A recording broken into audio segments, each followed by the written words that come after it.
जय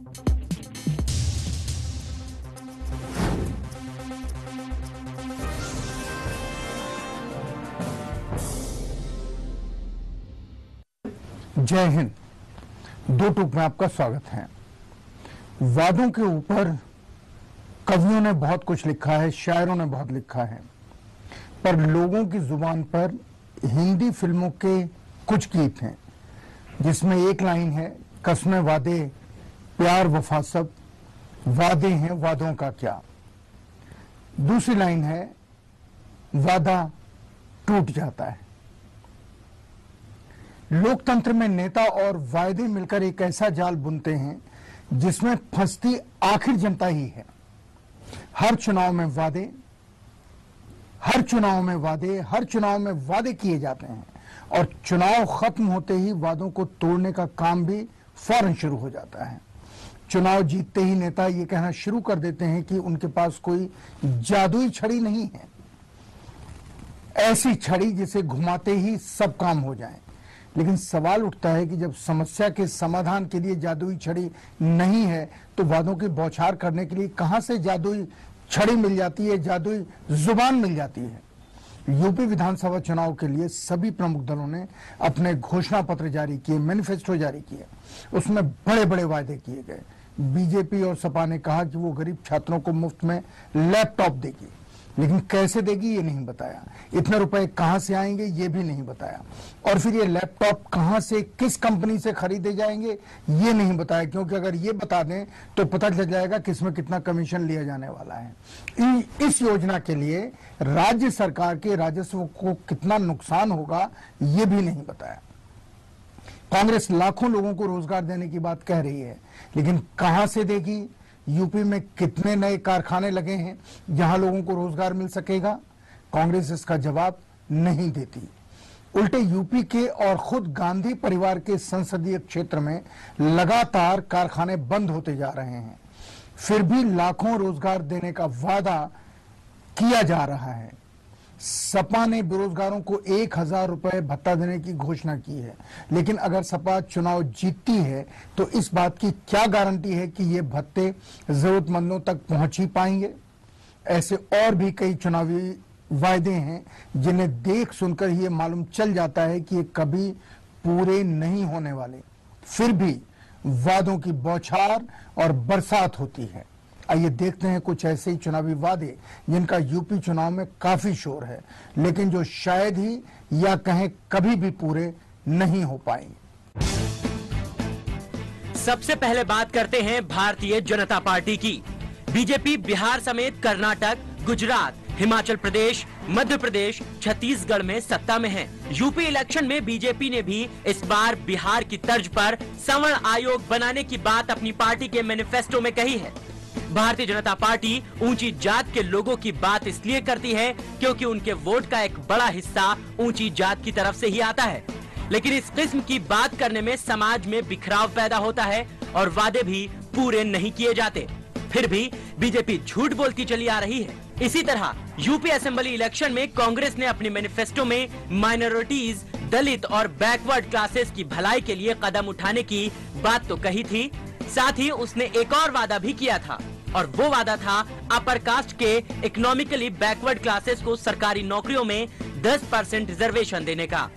यूपी में तो उसकी हुकूमत नहीं बनी, लेकिन सेंटर में वो दूसरी पारी खेल रही है और उसने अब तक ऐसा कोई वादा नहीं निभाया है।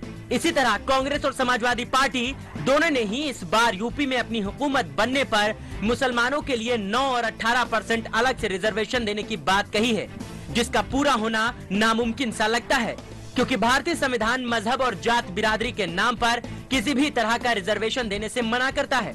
लेकिन ये सब जानते हुए भी तकरीबन सभी पार्टियां इलेक्शन जीतने पर इस तरह का रिजर्वेशन देने का ऐलान करती हैं और जनता इनके झांसे में आ जाती है, जबकि ये एक सरासर झूठ है। और सरकार बन जाने के बाद भी जिस पार्टी की सरकार बनती है वो इसे पूरा नहीं करती।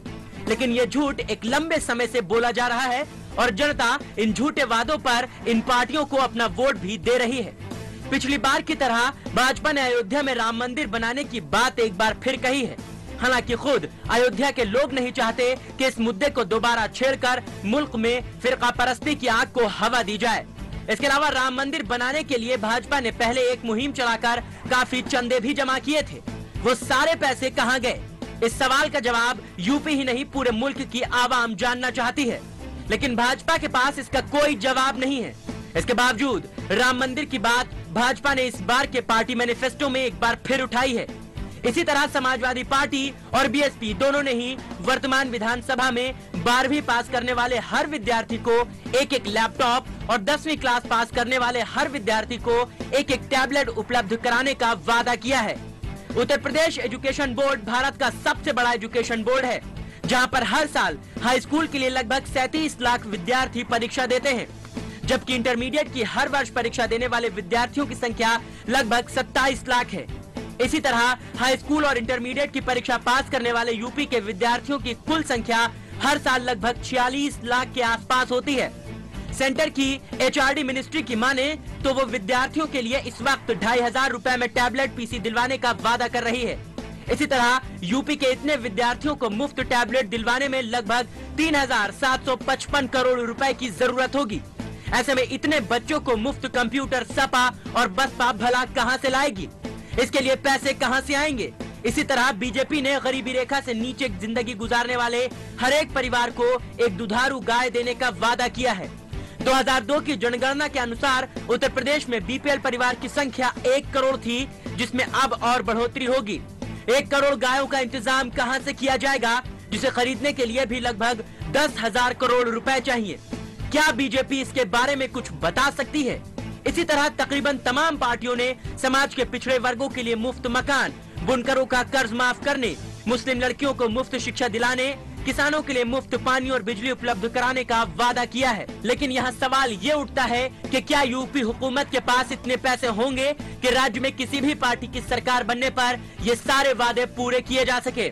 अगर मौजूदा बसपा सरकार की माने तो इस वक्त यूपी के ऊपर 2 लाख करोड़ का कर्ज है।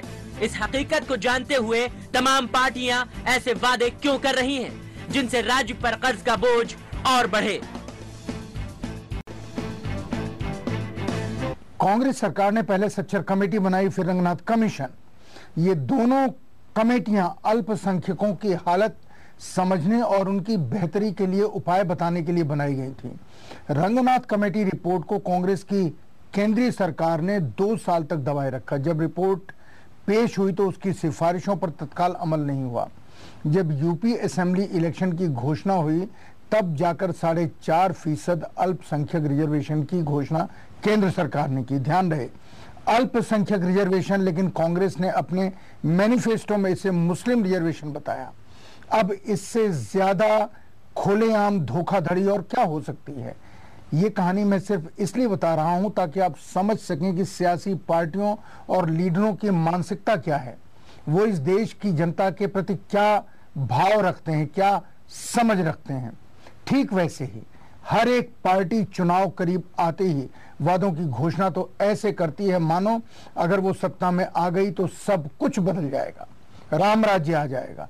लेकिन सत्ता मिलते ही वही तर्क, वही राग कि मेरे हाथ में कोई जादुई छड़ी नहीं है जो सब ठीक कर दे।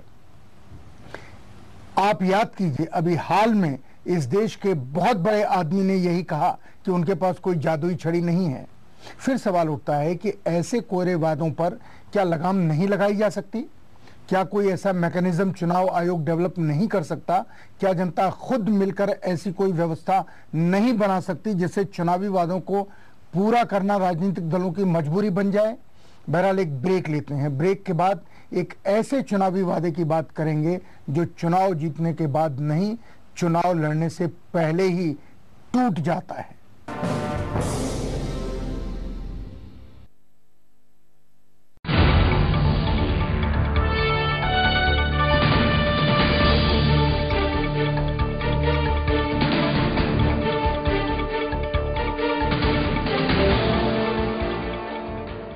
Ankush Capital, one-stop shop for insurance. We provide professional and quality solutions for health, life and your prestigious assets. For easy claims, contact Ankush Capital. Let's talk about our limitations. It's risky, but we can cover it. I'm not perfect. Just insured by Ankush Capital. We help you gather information, compare prices, and apply instantly for health, life, and general insurance from leading companies in India. Contact 9211-728141 or email info@ankushcapital.com. Break के बाद दो टूक में आपका स्वागत है। हम बात कर रहे हैं चुनावी वादों की। ब्रेक पर जाने से पहले हमने आपको ऐसे वादे के बारे में बताया था जो चुनाव जीतने के बाद नहीं बल्कि चुनाव जीतने से पहले ही टूट जाता है या वादे टूट जाते हैं। इस बार के असेंबली इलेक्शन में लगभग सभी राजनीतिक दलों ने एक कॉमन वायदा किया है। वो वायदा है यूपी को भयमुक्त, अपराध मुक्त बनाने का। बीजेपी ने तो नारा ही दिया है, न उगाही, न गुंडई, न भ्रष्टाचार। वहीं सपा भी कह रही है कि सत्ता में आए तो पहले की तरह दबंगई नहीं होगी। कांग्रेस भी बसपा के कुशासन को खत्म करने की बात कर रही है। बीएसपी भी ऐसा ही दावा कर रही है कि उसके शासन में अपराध पर लगाम लगी, लेकिन हकीकत कोसों दूर है। इन दावों में कोई सच्चाई नहीं है। मायावती जी के शासनकाल के अंतिम समय तक उनके 2 दर्जन मंत्री बर्खास्त किए जा चुके हैं। कई पर बलात्कार और हत्या के संगीन आरोप लगे। वहीं बीएसपी से निकाले गए भ्रष्ट लोग बीजेपी में शामिल हो गए। बाबू सिंह कुशवाहा का उदाहरण सामने है। समाजवादी पार्टी भी बागियों और दागियों की शरणस्थली बन गई और इस सब से एक कदम आगे बढ़कर सभी राजनीतिक दलों ने पूरे जोर शोर से अपराधियों और बाहुबलियों को टिकट दे दिया। बेशर्मी से टिकट दे दिया। ऐसे ऐसे लोगों को टिकट दिया जो हिस्ट्री शीटर रहे हैं, जिन पर हत्या, बलात्कार, डकैती, अपहरण, लूट जैसे संगीन अपराधों के आरोप लगे हुए हैं। यही नहीं, ऐसे लोग बाकायदा चुनाव जीतकर विधानसभा की शोभा भी बढ़ाते हैं, मंत्री भी बनाए जाते हैं। 2007 के विधानसभा चुनाव में भी 36% विधायक क्रिमिनल बैकग्राउंड के थे। इस बार भी अब तक यानी 5वें चरण तक के लिए घोषित उम्मीदवार में से 35% विधायकों का बैकग्राउंड आपराधिक है। इनमें से कई के खिलाफ गंभीर धाराएं हैं। अब सवाल है कि जब यही लोग चुनाव जीतकर विधानसभा में पहुंचेंगे तो भला कैसे अपराध मुक्त और भय मुक्त उत्तर प्रदेश का निर्माण हो पाएगा। 2012 के यूपी चुनाव में अभी तक 5वें फेज के जिन उम्मीदवारों के नामों की घोषणा हुई है, उनमें से कई ऐसे उम्मीदवार हैं जिन पर बाकायदा कई आपराधिक मामले दर्ज हैं। एक सर्वे रिपोर्ट के आंकड़ों पर गौर करें तो चुनाव के लिए दावेदारी ठोक रहे 1499 उम्मीदवारों में से 532 उम्मीदवार ऐसे हैं जिन पर आपराधिक मामले दर्ज हैं। यानी उम्मीदवारों की लिस्ट में 35% नाम ऐसे हैं जो दागी हैं या फिर किसी न किसी आपराधिक मामलों में संलिप्त हैं। वहीं अगर बात 2007 की की जाए तो उस दौरान आपराधिक मामलों में संलिप्त प्रत्याशियों का प्रतिशत 27 था। यानी अगर पिछली बार के आंकड़ों से तुलना की जाए तो आपराधिक रिकॉर्ड रखने वाले प्रत्याशियों की संख्या में इस बार 8% बढ़ोतरी हुई है। अगर बड़े राजनीतिक दलों की बात करें तो सभी पार्टियों ने ऐसे उम्मीदवारों को अपनी पार्टी से टिकट दिया है जो आपराधिक रिकॉर्ड वाले हैं। समाजवादी पार्टी में 272 उम्मीदवारों में 141 यानी कि 52%, बहुजन समाज पार्टी में 275 उम्मीदवारों में से 98 यानी कि 36%, भारतीय जनता पार्टी में 268 उम्मीदवारों में से 93 यानी कि 35%, इंडियन नेशनल कांग्रेस में 269 उम्मीदवारों में 90 यानी कि 33% और पीस पार्टी में 118 उम्मीदवारों में 33 यानी कि 28% उम्मीदवार ऐसे हैं जिन पर आपराधिक मामले दर्ज हैं। आपराधिक रिकॉर्ड वाले 532 उम्मीदवारों में अपना दल के अतीक अहमद का नाम अव्वल है। इन पर सबसे ज्यादा संख्या में यानी 44 आपराधिक मामले दर्ज हैं। इनमें 12 मर्डर के, 5 अपहरण और 3 फिरौती के मामले हैं। अतीक के बाद दूसरे नंबर पर आते हैं मानव समाज पार्टी के ब्रजेश सिंह उर्फ अरुण कुमार। इन पर 39 आपराधिक मामले दर्ज हैं। इनके बाद मित्र सेन, इंद्र प्रताप और उपेंद्र जैसे नामों की एक लंबी फहरिस्त है। लेकिन ऐसा नहीं है कि आपराधिक छवि वाले उम्मीदवार सिर्फ इसी बार चुनावी मैदान में हैं। दरअसल 2007 के असेंबली इलेक्शन में भी ऐसे दागी उम्मीदवारों की भरमार थी। 2007 के 395 विधायकों में 139 यानी कि 36% उम्मीदवारों के खिलाफ आपराधिक मामले लंबित थे। इसमें बसपा के 201 विधायकों में 69 के खिलाफ, सपा के 95 विधायकों में 35, भाजपा के 50 में से 14, कांग्रेस के 22 में से 8 विधायकों के खिलाफ आपराधिक मामले थे। इन 139 विधायकों में 73 ऐसे नाम हैं जिन पर गंभीर आपराधिक मामले भी हैं। बलरामपुर से बीएसपी एमएलए धीरेन्द्र प्रताप सिंह, सुशील कुमार, राम प्रकाश यादव, जितेंद्र कुमार के खिलाफ सबसे ज्यादा 29 मुकदमे हैं। धीरेन्द्र प्रताप के खिलाफ 13 संगीन केस दर्ज हैं, जबकि धनपुर से बीएसपी एमएलए सुशील कुमार के खिलाफ 14 केसेस हैं और इनके खिलाफ भी 13 संगीन मामले हैं। जसराना से आजाद एमएलए राम प्रकाश यादव के खिलाफ 12 संगीन मामले दर्ज हैं, जबकि बीकापुर से बीएसपी एमएलए जितेंद्र कुमार के खिलाफ 10 संगीन मामले दर्ज हैं। वहीं मऊ से इंडिपेंडेंट एमएलए मुख्तार अंसारी के खिलाफ 9 संगीन मामले दर्ज हैं। मुख्तार अंसारी के खिलाफ ये सारे मामले हत्या या हत्या की कोशिश से जुड़े हैं। रायबरेली से आजाद एमएलए अखिलेश कुमार सिंह, मिल्कीपुर से बीएसपी एमएलए आनंद सेन, हमीरपुर से सपा एमएलए अशोक कुमार सिंह चंदेल के खिलाफ भी आपराधिक मामले हैं।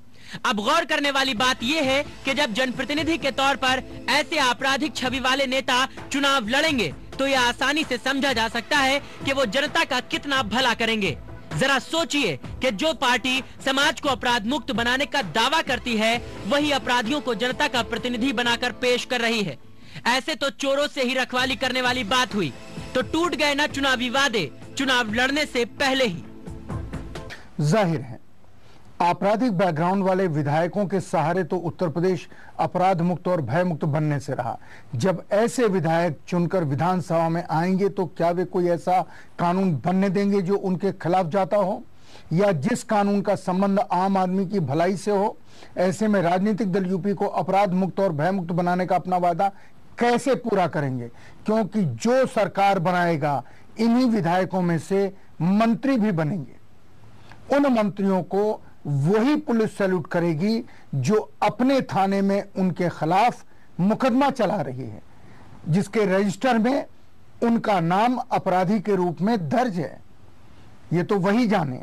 बहरहाल चुनाव में वादे करना और इलेक्शन जीतते ही उसकी धज्जियां उड़ा देना, ये हमारे राजनीतिक दलों का मानो शगल शौक बन गया है।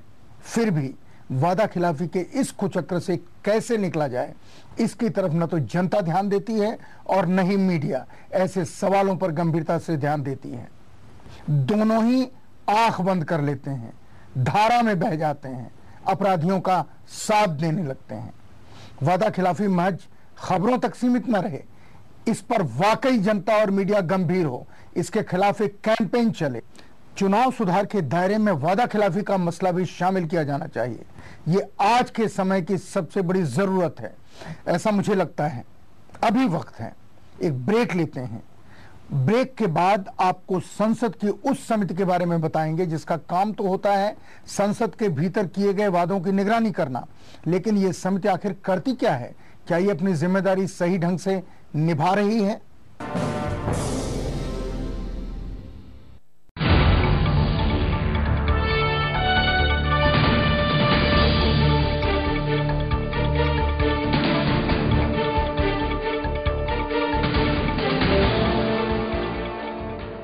Ankush Capital, one-stop shop for insurance. We provide professional and quality solutions for health, life and your prestigious assets. For easy claims, contact Ankush Capital. Let's talk about our limitations. It's risky, but we can cover it. I'm not perfect. Just insured by Ankush Capital. We help you gather information, compare prices and apply instantly for health, life and general insurance from leading companies in India. Contact 9211-728141 or email info@ankushcapital.com.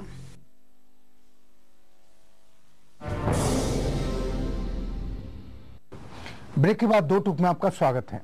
Break पर जाने से पहले हमने आपसे कहा था कि हम आपको उस समिति के बारे में बताएंगे जिसका काम संसद के भीतर किए गए वादों की निगरानी करना होता है। लेकिन ये समिति क्या सचमुच ऐसा करती है?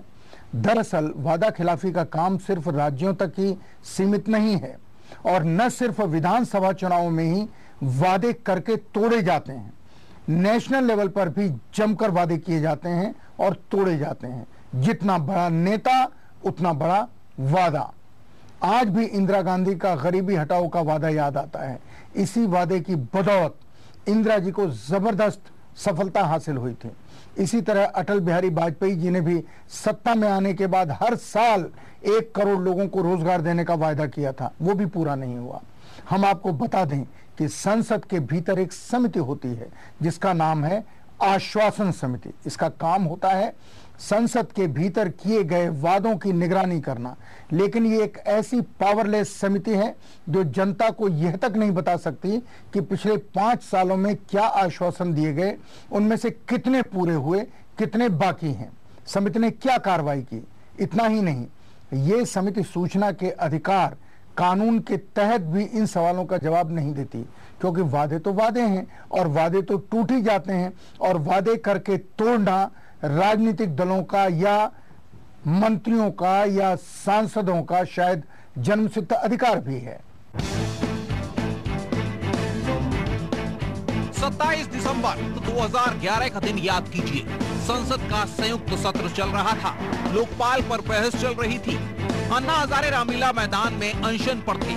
मेज थपथपाकर संसद सदस्यों ने 3 प्रस्ताव पास किए। कहा गया कि इन्हीं प्रस्तावों के अनुरूप लोकपाल बिल बनाया जाएगा।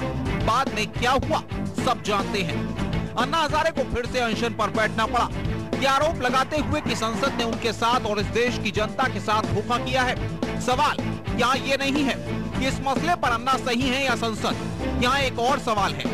ये सवाल जुड़ा है उस समिति से जो संसद में ही बनाई जाती है, जिसका काम ही होता है संसद के भीतर किए गए वादों की निगरानी करने का, ये देखने का कि जो वादे संसद के भीतर किए गए वो पूरे हुए या नहीं, या उन पर अब तक क्या कार्रवाई हुई। इस समिति का नाम है सरकारी आश्वासन समिति, यानी इसमें सरकार द्वारा दिए गए आश्वासन की निगरानी की जाती है। ये समिति उन सभी आश्वासनों का लेखा जोखा रखती है जो संसद के भीतर मंत्रियों द्वारा दिए जाते हैं। इस समिति के अध्यक्ष कभी अटल बिहारी वाजपेयी भी रहे हैं। ये सही है कि इस समिति की वजह से कई अच्छे काम भी हुए हैं। मसलन केंद्रीय विद्यालय संगठन के बोर्ड ऑफ गवर्नर ने सीबीएसई में दाखिले की प्रक्रिया को बदलने की अनुशंसा की थी। इसी के आधार पर 1988 में तत्कालीन सांसद जदुलाल चंद्राकर की अध्यक्षता में बनी समिति ने एक रिपोर्ट दी थी। समिति ने सीबीएसई में एडमिशन प्रोसेस को लेकर कई सिफारिशें की थी, लेकिन न जाने ये रिपोर्ट कहां गुम हो गई। 22 साल तक ये रिपोर्ट मिली ही नहीं। जब संसद की आश्वासन समिति ने जनवरी 2009 में इस मसले पर कार्रवाई करते हुए मानव संसाधन विकास मंत्रालय की क्लास ली, तब जाकर तत्कालीन एचआरडी मिनिस्टर अर्जुन सिंह ने उस रिपोर्ट की सिफारिशों को लागू करने की बात कही। अगर ये मामला संसद की आश्वासन समिति के पास नहीं होता तो फिर तब इस रिपोर्ट की कहीं चर्चा ही नहीं होती। लेकिन क्या सचमुच ये समिति अपने दायित्व को निभा पा रही है? क्या इस समिति ने कभी भी उन आश्वासनों की लिस्ट को सार्वजनिक कर जनता को ये बताया है कि जनता के लिए संसद के भीतर अमुक वादे किए गए थे जो अब तक पूरे नहीं हुए, और समिति ने इस पर अपनी तरफ से कार्रवाई की हो? संसद में की गई ऐसी कई घोषणाएं हैं, इसकी जानकारी तो सबसे पहले आम आदमी को लगती ही नहीं, और लग भी जाए तो उसे पूरा करवाने के लिए क्या मैकेनिज्म है ये किसी को नहीं मालूम। सवाल ये है कि राजनीतिक दल तो अपने फायदे के लिए घोषणाएं कर देते हैं। ऐसी कई रेल योजनाएं हैं जिनकी घोषणा 10 सालों पहले की गई। कायदे से उन्हें अब तक पूरा हो जाना चाहिए था, लेकिन हकीकत ये है कि उन योजनाओं पर अब तक काम भी शुरू नहीं हुआ। ऐसे वादों का जिसका सीधा संबंध आम आदमी से होता है, ऐसे वादों को पूरा करवाने के लिए क्या कभी आश्वासन समिति कड़ा रुख अख्तियार करती है? शायद नहीं। लेकिन सबसे बड़ा सवाल है कि आखिर जनता कब तक यूं ही ठगी जाती रहेगी? कब तक वो वादों की आस में जीती रहेगी? क्या जनता को ये सोचकर चुपचाप बैठ जाना चाहिए कि एक दिन खुद ही ये राजनीतिक दल सुधर जाएंगे और अपने चुनावी वादों को ईमानदारी से पूरा करेंगे? नहीं, ये रास्ता नहीं है। तो फिर क्या रास्ता है?